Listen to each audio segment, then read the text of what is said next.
Bonjour à tous. Dans la vidéo d'aujourd'hui, nous allons poursuivre l'histoire d'un nouveau manhwa intitulé Swordsman Genius. Entrons dans le vif du sujet. Après avoir vu les actions de Ronan, tout le monde s'est plié à ses ordres et a tout remis. Ronan donna ensuite le trésor à l'homme qui avait été malmené plus tôt. L'homme, recevant une telle quantité de trésors, dit « N'est-ce pas trop ? Pourquoi me donnez-vous tout cela ? C'est bien plus que ce qu'ils m'ont volé. » Mais Ronan a répondu « Ce n'est pas grave. Je n'ai pas besoin de choses comme ça. Et ne t'inquiète pas, ils ne reviendront pas t'embêter parce qu'ils n'auront pas le courage de se promener à nouveau par ici. » L'homme fut ému et remercia Ronan. À ce moment-là, Hazel, encore timide, apparut. Avec une expression pleine de remords, Hazel dit à l'homme « Je suis désolé. Je suis vraiment désolé. Je ne savais pas quoi faire à ce moment-là. J'avais tellement peur. » Mais l'homme a répondu à Hazel « Ce n'est pas grave, n'y pensez plus. Si j'avais été à votre place, j'aurais peut-être fait la même chose. Ne t'en veux pas trop, Hazel. Ce n'est pas de ta faute, a-t-il dit en souriant. Après quoi, il retourna chez lui. Ronan se tourna alors vers Hazel et lui dit « Hazel, tu es très bien dans mon équipe. Tu te souviens de ce que j'ai dit tout à l'heure à propos d'une affaire avec toi ?» Hazel, pensant qu'il allait être puni, sursaute et dit « Oui, qu'est-ce qui se passe ?» Ronan répondit « Bien, alors nous nous reverrons ici dans 4 jours. » Lorsqu'Hazel demanda une explication, Ronan partit simplement en disant « Je suis occupé pour l'instant, nous nous reverrons lorsque la lune sera haute dans le ciel nocturne. Et si tu ne viens pas, tu sais ce qu'il adviendra de ta vie. » En entendant cela, Hazel poussa un cri hystérique. Ronan quitta alors les lieux. En arrivant chez lui, Ronan portait une très belle rose et se disait en rougissant « Cette fleur n'est-elle pas un peu trop ? Mais je me souviens qu'elle aime beaucoup les fleurs, alors je les cueille chaque fois que j'en vois. Mais je devrais peut-être la jeter parce que je n'ai pas l'habitude de ce genre de choses. » Soudain, il entend quelqu'un ouvrir la porte. La personne lui dit « Je me demandais qui était dehors, mais il se trouve que c'est toi. Tu es enfin de retour. » En entendant cette voix nostalgique, Ronan pensa « Pendant ma période de soldat discipliné, j'ai toujours pensé des milliers de fois à ce que je lui dirais quand je la reverrais. Devrais-je m'excuser d'être parti sans un mot, ou devrais-je lui dire à quel point elle m'a manqué ? J'ai toujours pensé à tout cela, mais tout ce que je peux dire maintenant, c'est... » Soudain, Ronan semble sur le point de verser des larmes et lui dit « Je suis rentré. » C'est alors qu'un moment émouvant s'est produit. Ronan a retrouvé sa grande sœur, qu'il n'avait pas vue depuis longtemps. Sa sœur a reçu les fleurs et a dit « Enfin, j'ai des fleurs de mon frère habituellement froid. » Oh oui, sa sœur est belle, elle s'appelle Eril. Eril est ravie de voir que Ronan a changé d'attitude. Ronan, timide, dit à sa sœur « Je suis content que tu l'aimes. » Mais Eril lui demanda alors « Ronan le mignon, tu as assez mangé ou tu veux que je cuisine davantage ?» Voyant l'attitude de plus en plus gentille de sa sœur, Ronan dit « Merci beaucoup, mais tu m'as déjà donné beaucoup de nourriture. Au fait, j'ai une question à te poser. Quel âge as-tu cette année ?» En entendant cela, Eril répondit immédiatement « Mon âge ? J'ai 22 ans maintenant. » Pourquoi demandes-tu cela, Ronan ? Ronan expliqua qu'il avait soudainement oublié l'âge de sa sœur. Sa sœur, en entendant cela, s'est un peu énervée contre lui. Ronan se dit, si elle a 22 ans maintenant, il reste environ 10 ans avant que ces satanés géants ne nous envahissent à nouveau. Eril, remarquant le changement de comportement de Ronan, paniqua car elle pensait qu'il avait de la fièvre. Mais lorsqu'elle vérifia et vit qu'il n'en avait pas, elle s'inquiéta encore plus. À ce moment-là, Ronan ne cessait de penser, comme je le pensais, ma sœur brille toujours comme d'habitude et est toujours gentille avec moi. Eril me fait souhaiter que ces moments durent toujours. Mais dans 10 ans, une grande catastrophe se produira, et pour protéger ce monde et Eril, je ferai tout ce que je peux. Ronan dit alors à Eril, il y a quelque chose dont je dois te parler. Eril fut surprise. Ronan lui dit qu'il envisageait d'entrer à l'académie. Eril, en entendant cela, fut immédiatement touché et sourit joyeusement. Ronan a-t-il vraiment changé d'avis ? Répète-le si tu es sérieux. Ronan répéta ces paroles. En entendant cela, Eril se prépara à tout gérer, en disant je savais qu'un jour comme celui-ci arriverait. Ronan est intelligent, alors je suis sûr que tu auras des notes parfaites dans tous les domaines. Voici un cadeau surprise pour toi. Eryl montre alors quelque chose à Ronan. En le voyant, Ronan fut choqué car il s'agissait d'une grosse somme d'argent. Eryl dit, je l'ai gardé secrètement pour te faire une surprise si jamais tu changeais d'avis à propos de l'académie. Je voulais te le donner directement. Ronan répondit, c'est formidable, mais quand as-tu eu tout ça? Même si je l'apprécie beaucoup, je préfère que tu l'utilises. Cela ne suffira pas. Eryl dit, qu'est-ce que tu veux dire? N'est-ce pas beaucoup d'argent? Je ne sais pas quelle académie tu vises. Ronan répondit, je veux aller à l'académie impériale Pyléon. En entendant cela, sa sœur poussa un cri hystérique, comme si cette académie était hors de leur portée. L'académie dont parlait Ronan est la première institution éducative de l'Empire, avec les professeurs les plus éminents du continent et un financement massif de la part de la famille impériale. C'est un endroit qui offre la meilleure éducation et qui est si prestigieux qu'on l'appelle l'usine à héros. Le commandant suprême Adestan en est issu, maître Sullivan aussi, même le pire criminel Stang, la sorcière d'hiver et d'autres encore sont issus de cette institution. Auparavant, Adestan avait dit à Ronan que les gens de Pyléon seraient extrêmement utiles pendant la guerre. Ils sont si précieux que Ronan a immédiatement compris pourquoi le commandant suprême les avait mentionnés. En marchant au milieu de la nuit, Ronan pensait, avec de telles normes, est-ce qu'il pourrait y avoir un problème si j'entrais? Mais je ne m'attendais pas à une telle réaction de la part de ma sœur. Auparavant, la réaction d'Eryl avait été une réaction de confusion, elle n'était pas sûre que Ronan puisse entrer dans cette académie. Mais parce qu'elle aimait tellement Ronan, elle l'a encouragé avec hésitation en lui disant, si c'est toi, Ronan, tu peux certainement y entrer. Ronan lui dit qu'il lui montrerait bientôt les résultats et qu'il était arrivé à un endroit. Il dit alors, je ne m'attendais pas à ce que tu viennes ici, Mazel. Azel, entendant les paroles de Ronan, dit immédiatement, mais je ne m'appelle pas Mazel, je m'appelle Azel. Tu as dit que tu ne me laisserais pas tranquille si je ne venais pas ici, alors c'est pour ça que je suis venu. Ronan répondit, très bien, ce soir nous serons très occupés. Il y a quelque chose que je veux essayer avec toi. Azel demanda, qu'est-ce que tu veux essayer tout d'un coup? Ronan répondit, ah, ce n'est pas grand-chose.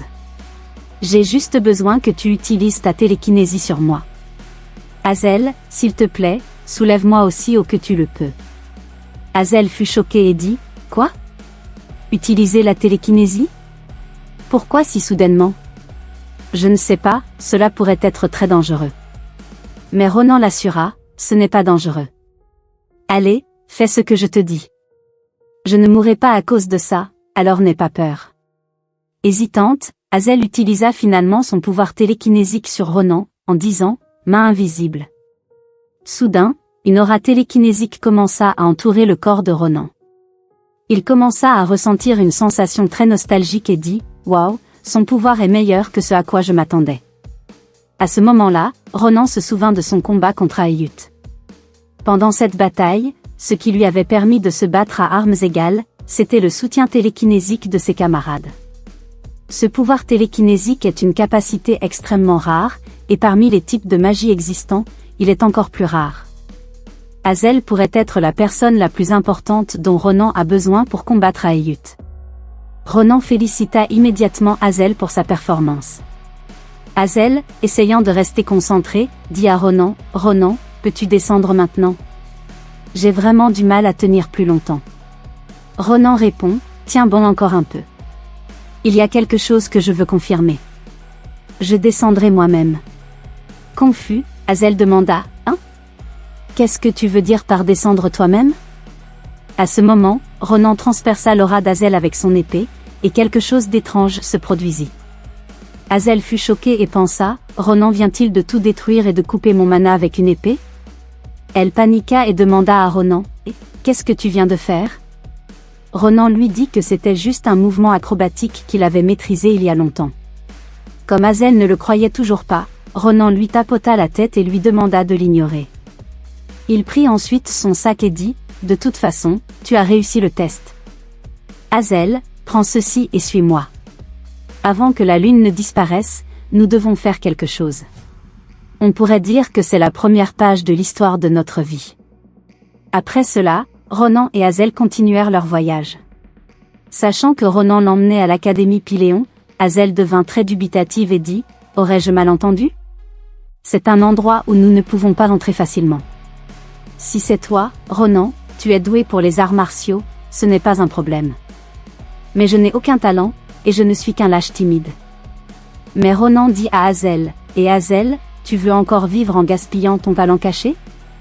Tu le gaspilles en te rabaissant. Est-ce vraiment la vie que tu veux ? Honnêtement, tu as un côté idiot. Tu es lâche et timide. Parfois, tu deviens pleurnichard et tu pleures pour n'importe quoi, et tu es un perdant qui a peur de tout. » En entendant toutes les paroles blessantes de Ronan, Hazel se tait. Mais Ronan continue, « Mais ce n'est pas grave parce que tu peux changer à partir de maintenant. Le temps passe et ne peut pas être inversé. Un jour, tu regretteras sûrement tout si tu continues à faire les choses comme ça. » À ce moment-là, Ronan se souvint de son futur antérieur. Voyant Ronan si cool, Hazel fut touchée et pensa « Waouh, Ronan se soucie vraiment de quelqu'un comme moi. » Ronan, remarquant l'étrange réaction d'Hazel, dit « Je ne te forcerai pas parce que c'est ta vie. Tu peux donc repartir si tu ne veux pas venir avec moi. » Soudain, Hazel dit à Ronan « Attends une minute, Ronan. Je crois que je veux aussi changer, comme tu l'as dit. J'irai à l'Académie Pyléon avec toi. Qu'est-ce que je dois faire ?» Ronan sourit. Il se tourna vers Hazel et lui dit « La première chose que tu dois faire, c'est d'être courageuse. » Ronan invita alors immédiatement Hazel à affronter le premier obstacle. Hazel, voyant le premier obstacle, dit « Et Ronan, c'est ça mon premier obstacle ?» Ronan répondit « Oui, bien sûr. Le meilleur adversaire que j'ai trouvé pour faire ressortir tes capacités est ce gobelin lunaire. Et c'est aussi leur chef. Qu'en penses-tu ? N'est-ce pas formidable ?» Hazel, tremblant de peur, se demanda « Qu'est-ce qu'il y a de si génial ? Est-ce qu'il s'attend vraiment à ce que je les mette tous à terre ?» À ce moment-là, Ronan dit à Hazel « Très bien, commençons tout ici. Les gobelins lunaires sont un type de gobelins qui apparaissent généralement dans des régions comme celle-ci. Les gens les distinguent des gobelins normaux par leur peau jaune et leur corps déformé. Mais la caractéristique la plus unique des gobelins lunaires est leur obsession pour l'or et les autres trésors. Ce sont des monstres qui adorent voler les objets de valeur des gens. Ils rassemblent tous les trésors volés en un seul endroit et organisent un festival lors d'une nuit de pleine lune comme ce soir. La raison de notre venue ici est donc de prendre tous ces trésors. » Hazel, entendant les paroles de Ronan, dit « Mais Ronan, je n'ai jamais entendu parler de cela auparavant. Des gobelins qui rassemblent des trésors dans un endroit et organisent un festival ?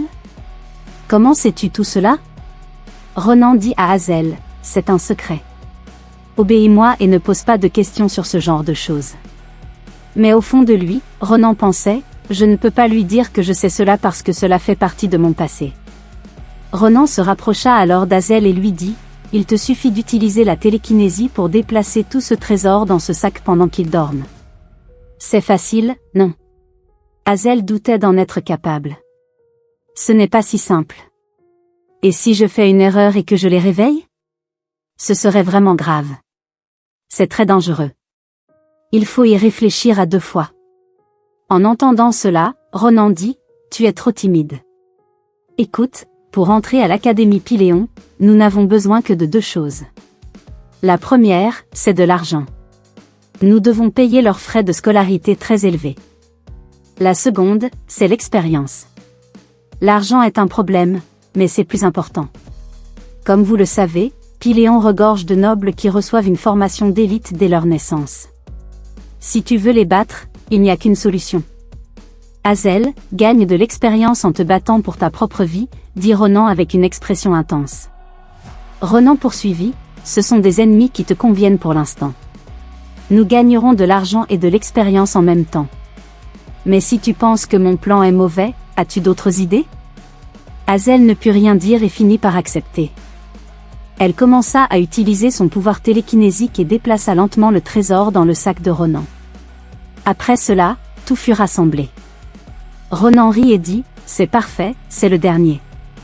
Tout est enfin emballé. Je te l'avais bien dit, n'est-ce pas, Hazel? L'expérience est le meilleur des maîtres. Hazel, voyant qu'elle avait réussi, fut touchée. Ronan lui tapota la tête et pensa, je n'y croyais pas vraiment, mais qui aurait cru qu'Hazel pouvait tout faire aussi rapidement? Hazel est meilleure que je ne le pensais. J'ai trouvé un partenaire extraordinaire. Après cela, Ronan ferma le sac et dit, puisque tout est rassemblé, nous devons quitter cet endroit. Il n'y a plus rien à faire. Il est temps de rentrer avant que quelque chose d'indésirable ne se produise.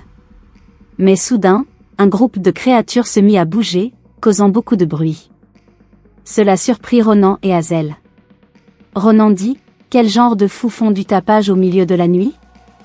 À ce moment-là, les gobelins se rendirent compte que quelque chose n'allait pas et virent que leur trésor avait disparu. Ils avaient l'intention de réveiller tout le monde et de partir à la recherche de leur trésor perdu. De ce fait, le plan d'Hazel et de Ronan fut dévoilé. Ils durent faire face à la colère des gobelins. Hazel, voyant les gobelins en colère, poussa un cri hystérique. Ronan dit alors à Hazel qui tremblait, « Je savais que cela arriverait, mais tout se passera bien. » Hazel, toujours effrayée, dit, « Que devons-nous faire maintenant, Ronan? Devons-nous laisser le sac et nous enfuir ?» Ronan dégaine son épée et dit, « Non. Comment allez-vous payer les frais de scolarité sans cela? Y a-t-il un autre moyen ?» Tout en dégainant son épée, Ronan pensa, « Cette épée est faite de faire bon marché avec un tranchant moyen, mais elle peut suffire pour 15 coups. Il y a environ 30 gobelins ici. » Les gobelins se rapprochaient de Ronan. Hazel, voyant cela, fut encore plus effrayée. Mais soudain, Ronan donna un coup d'épée et abattit plusieurs gobelins d'un seul coup. Hazel, voyant la force de Ronan, fut choquée. Quelqu'un venant d'une zone rurale a un tel pouvoir? Avec une expression cruelle, Ronan dit, « Ah, il ne reste plus que 24 guerriers gobelins. » Voilà, c'est tout pour l'intrigue de ce manhwa pour le moment. Restez à l'écoute pour les nouvelles vidéos à venir, et à bientôt. Hazel, a ouvert à força de Ronan, Fiku Shokada. Algame de Uma zona rural tem talpode? Comme Uma expressa au cruel, Ronan 10, a, so restam 24 guerreros gobelins. Muito bem pessoal, por agora e tudo sobre o enredo deste manhwa. Fiquem atento aos novo vidéo que estão a chegar até a proxima.